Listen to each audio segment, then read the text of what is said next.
You'll hear a number of different recordings and you'll have to answer questions on what you hear.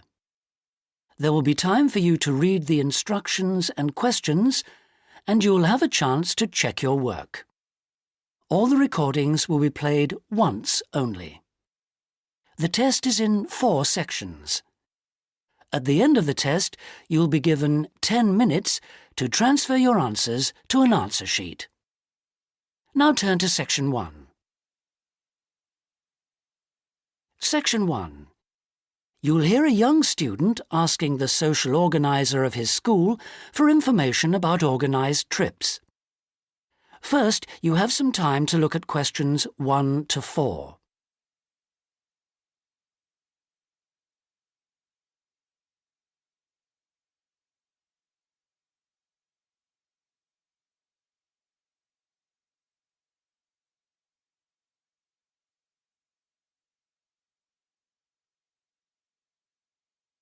You'll see that there is an example which has been done for you.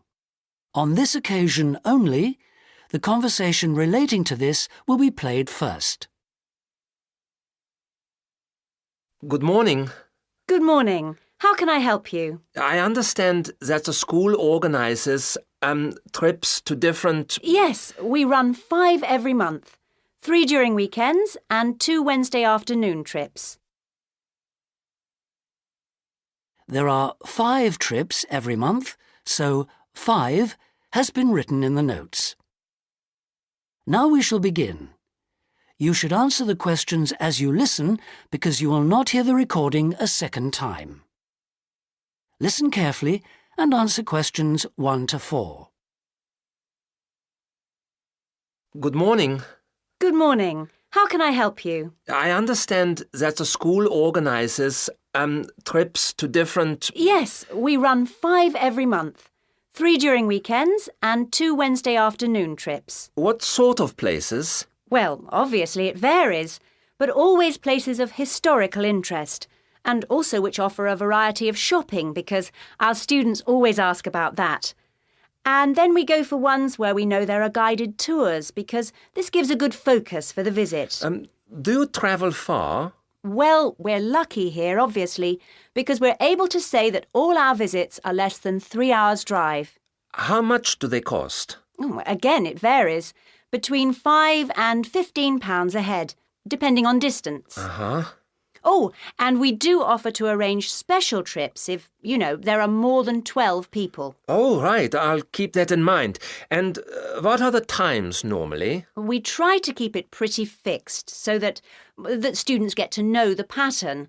We leave at 8:30 a.m. and return at 6 p.m. We figure it's best to keep the day fairly short. Oh, yes.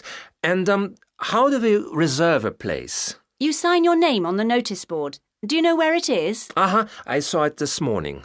And we do ask that you sign up 3 days in advance, so we know we've got enough people interested to run it, and we can cancel if necessary, with full refund, of course. That's fine, thanks.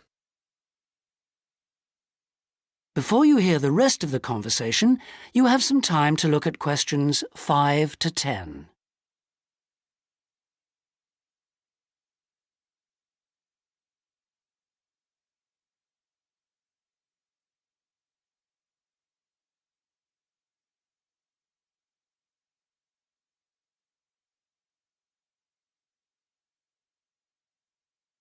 Now listen and answer questions 5 to 10. And what visits are planned for this term? Right, well, I'm afraid the schedule hasn't been printed out yet, but we have confirmed the dates and planned the optional extra visits, which you can also book in advance if you want to. Oh, that's all right. If you can just give some idea of the weekend ones so I can, work out when to see friends, etc. Oh, sure. Well, the first one is St Ives. That's on the 13th of February, and we'll have only 16 places available because we're going by minibus. And that's a day in town with the optional extra of visiting the Hepworth Museum. All right, yeah, that sounds good. Then there's a London trip on the 16th of February, and we'll be taking a medium-sized coach, so there'll be 45 places on that. And let's see, the optional extra is the Tower of London. Oh, I've already been there. After that, there's Bristol on the 3rd of March. Where? Bristol, Bristol. Okay. That's in a different minibus with 18 places available. Oh, and the optional extra is a visit to the SS Great Britain. Okay. We're going to Salisbury on the 18th of March, and that's always a popular one because the optional extra is Stonehenge. So we're taking the large coach with 50 seats. Oh, good. And then the last one is to Bath on the 23rd of March. Oh, yes. Is Bath the Roman city? Yes, that's right. And that's in the 16-seater minibus. And where's the optional visit? It's to the American Museum. Well worth a visit. Okay, well, that's great. Thanks for all that. My pleasure. Oh, by the way, if you want more information about any of the trips, have a look in the student newspaper. Okay.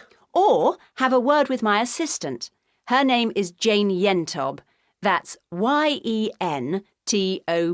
Right, I've got that. Thank you very much for all your help. You're very welcome. I hope you enjoy the trips. That is the end of section 1. You now have half a minute to check your answers.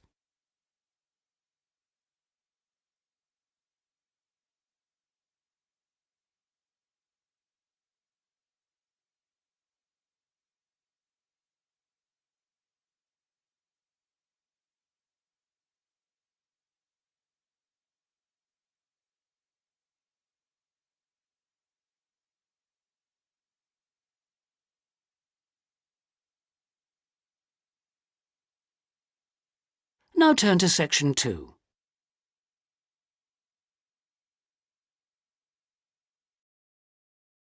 Section 2. You'll hear a tour guide giving a talk about a museum centre called Riverside Industrial Village. First, you have some time to look at questions 11 to 13.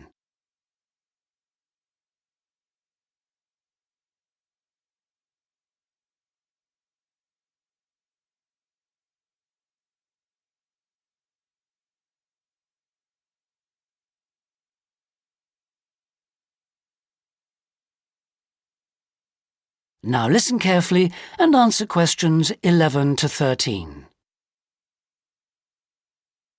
Good afternoon, everybody, and welcome to Riverside Industrial Village.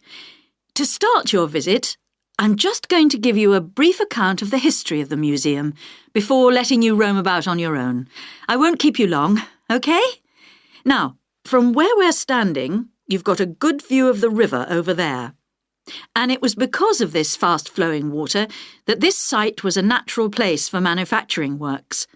The water and the availability of raw materials in the area like minerals and iron ore, and also the abundance of local fuels like coal and firewood, all made this site suitable for industry from a very early time. Water was the main source of power for the early industries, and some of the water wheels were first established in the 12th century, would you believe? At that time, local craftsmen first built an iron forge just behind the village here on the bend in the river.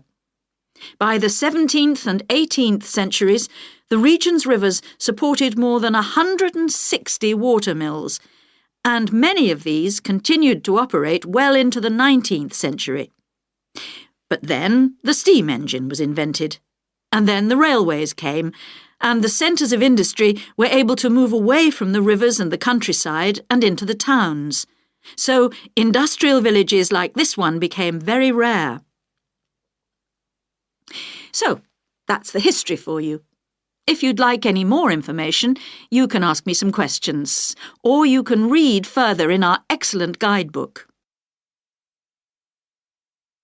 Before you hear the rest of the talk, you have some time to look at questions 14 to 20.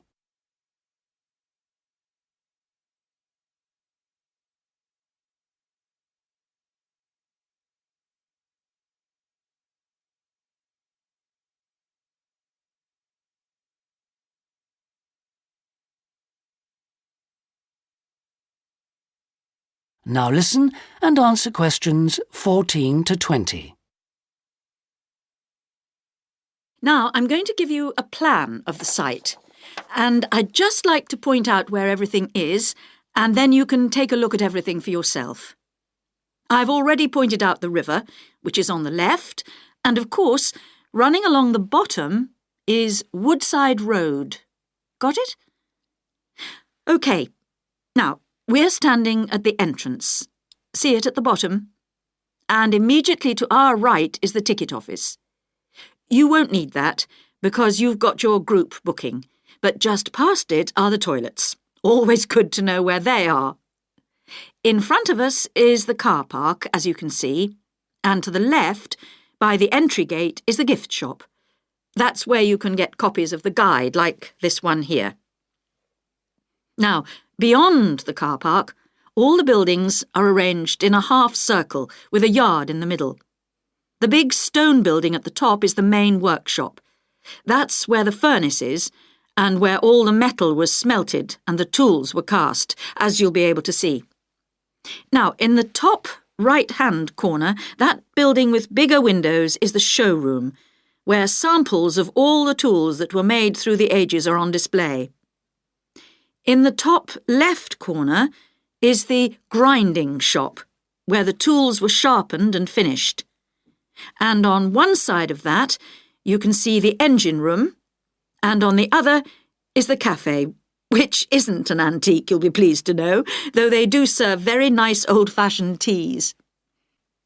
The row of buildings you can see on the left are the cottages. These were built for the workers towards the end of the 18th century, and they're still furnished from that period, so you can get a good idea of ordinary people's living conditions. Across the yard from them, you can see the stables, where the horses were kept for transporting the products. And the separate building in front of them is the works office, and that still has some of the old accounts on display. Right, if anyone wants a guided tour, then I'm starting at the engine room. If you'd like to come along this way, please, ladies and gentlemen. That is the end of section 2. You now have half a minute to check your answers.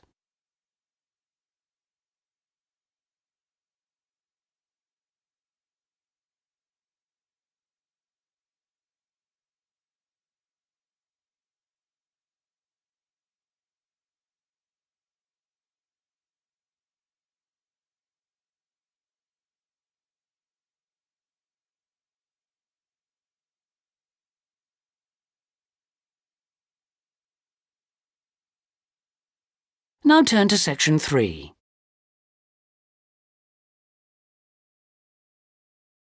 Section 3. You'll hear Melanie, a student, talking to one of her lecturers about her studies. First, you have some time to look at questions 21 to 27.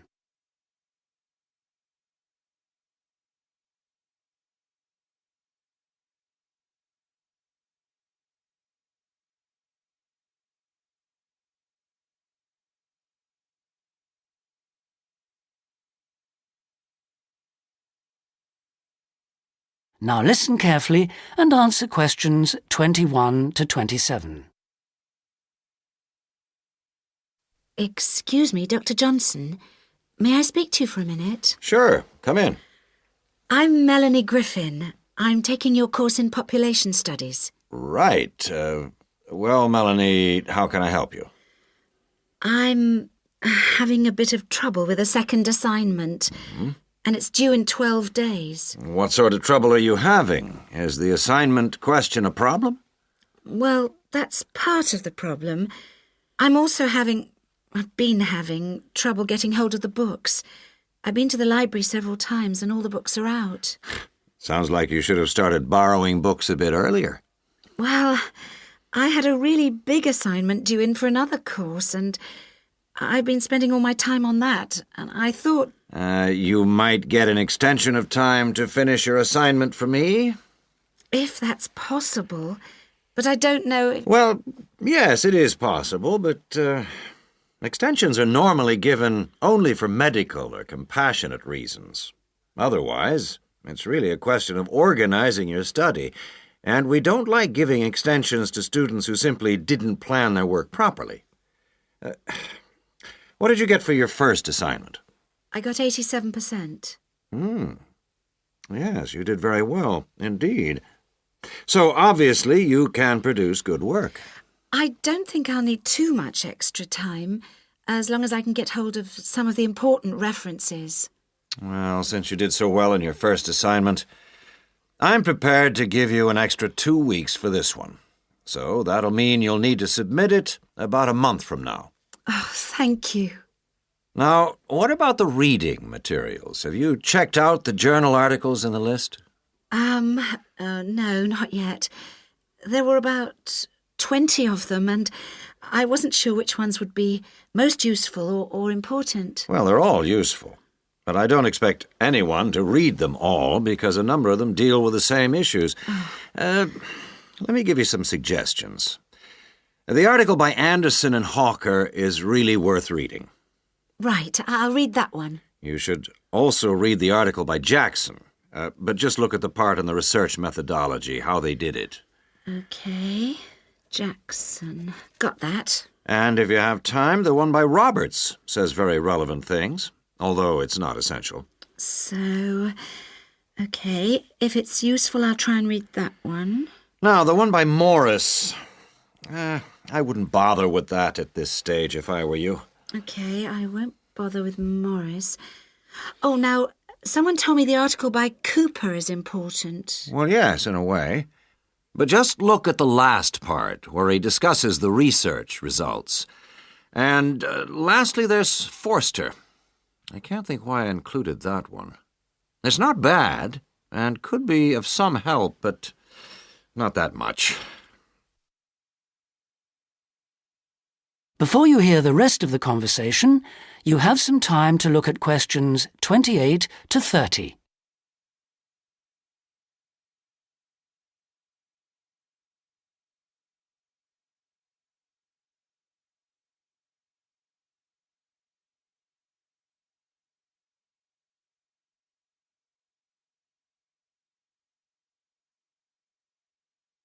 Now listen and answer questions 28 to 30. Now, let's deal with the assignment question. What's the problem there? It's the graph on page 2. What seems to be the problem? It's just the bar graph showing reasons why people change where they live. Well, I've got a photocopy, but the reasons at the bottom are missing. Ah, okay. Look at the first bar on the graph. Now, that indicates the number of people who move because they want more space. Oh, I see. Bar 1. Okay. Now, what about the next bar?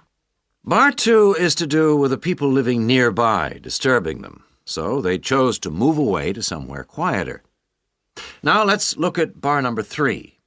Another reason people change their place of living is because they want to be closer to the city. Okay.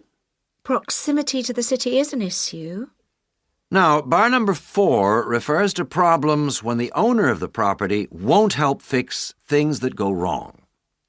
In other words, the owner is not helpful, and so the tenants move out. Okay. Now, what about bar 5? Bar 5 is about those people who move because they need a bus or train to get them into the city or to go to work. Okay. And bar 6? Bar number 6 is interesting. That reason was given quite a lot. People moving because they wanted to be in a more attractive neighborhood. Oh, yes. Thank you very much. That is the end of section 3. You now have half a minute to check your answers.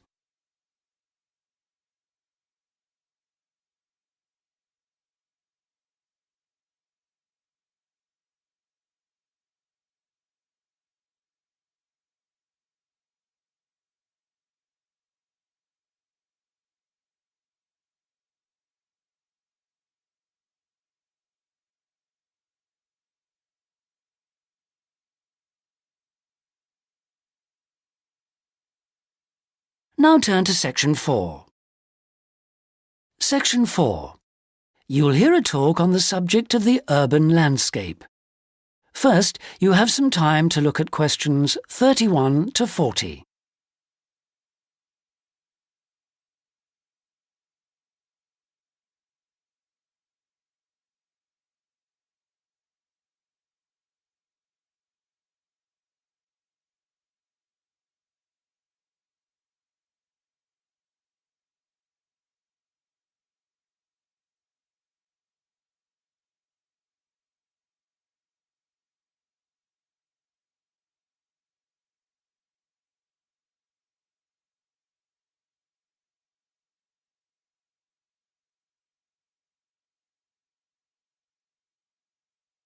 Now listen carefully and answer questions 31 to 40. Good day, ladies and gentlemen. I have been asked today to talk to you about the urban landscape. There are two major areas that I will focus on in my talk: how vegetation can have a significant effect on urban climate, and how we can better plan our cities using trees to provide a more comfortable environment for us to live in. Trees can have a significant impact on our cities. They can make a city as a whole a bit less windy, or a bit more windy if that's what you want. They can make it a bit cooler if it's a hot summer day in an Australian city, or they can make it a bit more humid if it's a dry inland city. On the local scale, that is in particular areas within the city, trees can make the local area more shady, cooler, more humid and much less windy. In fact, trees, and planting of various kinds, can be used to make city streets actually less dangerous in particular areas. How do trees do all that, you ask? Well, the main difference between a tree and a building is a tree has got an internal mechanism to keep the temperature regulated. It evaporates water through its leaves, and that means that the temperature of the leaves is never very far from our own body temperature. The temperature of a building surface on a hot sunny day can easily be 20 degrees more than our temperature. Trees, on the other hand, remain cooler than buildings because they sweat. This means that they can humidify the air and cool it, a property which can be exploited to improve the local climate.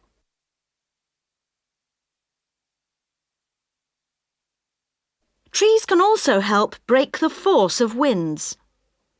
The reason that high buildings make it windier at ground level is that as the wind goes higher and higher, it goes faster and faster. When the wind hits the building, it has to go somewhere. Some of it goes over the top, and some goes around the sides of the building, forcing those high-level winds down to ground level. That doesn't happen when you have trees. Trees filter the wind and considerably reduce it, preventing those very large, strong gusts that you so often find around tall buildings. Another problem in built-up areas is that traffic noise is intensified by tall buildings. By planting a belt of trees at the side of the road, you can make things a little quieter, but much of the vehicle noise still goes through the trees. Trees can also help reduce the amount of noise in the surroundings, although the effect is not as large as people like to think. Low-frequency noise in particular just goes through the trees as though they aren't there. Although trees can significantly improve the local climate, they do, however, take up a lot of space. There are root systems to consider, and branches blocking windows and so on. It may therefore be difficult to fit trees into the local landscape. There is not a great deal you can do if you have what we call a street canyon, a whole set of high-rises enclosed in a narrow street. Trees need water to grow. They also need some sunlight to grow, and you need room to put them. If you have the chance of knocking buildings down and replacing them, then suddenly you can start looking at different ways to design the streets and to introduce tree planting. That is the end of section 4. You now have half a minute to check your answers.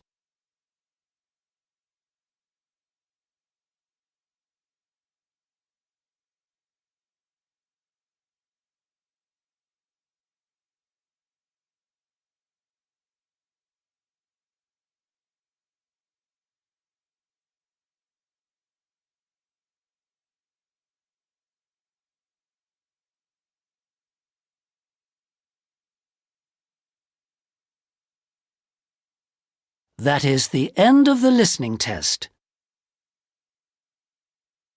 In the IELTS test, you would now have 10 minutes to transfer your answers to the listening answer sheet.